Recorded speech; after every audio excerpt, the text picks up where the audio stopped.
অৰুণ কি কৈছা? ড্ৰয়িং কৰি আছো। কি ড্ৰয়িং কৰিছা? পকা ঘৰ এনেকে।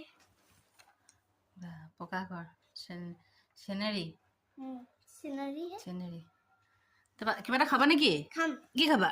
পকৰি। পকৰি খাবা? ঠিক আছে, মই পকৰি বনাই দিওঁ। আৰু পকৰিয়ে খাম। গাখীৰ নাখাওঁ। নোখোৱা? হ'ব। জলকীয়া দিম নিদিম? জলকীয়া অকণমান দিবা।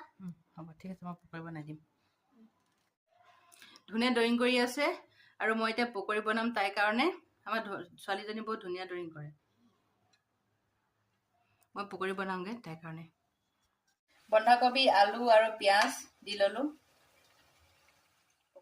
এইফালে বনাই আছোঁ।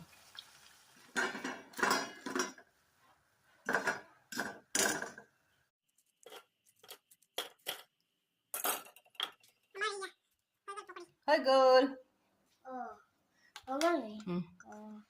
Thank you. খাই চোৱা। গম দেই। গম আছে।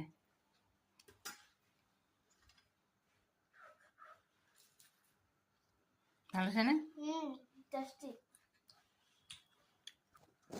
নিজে বনাইছা? আকৌনো ধুনীয়া আছে। অথনি আলু পিটিকা আছিলে যে, মানে আলু পিটিকাখিনি অকণমান থৈ দিছিলোঁ নহয়। তাৰপিছতে আকৌ পিঁয়াজ দি দিলোঁ তাতে। এতিয়া কবি অকণমান কাটি দিলোঁ, বেচন দিলোঁ, বুজিলে? জলকীয়া এটা দি দিছিলোঁ, জলকীয়া।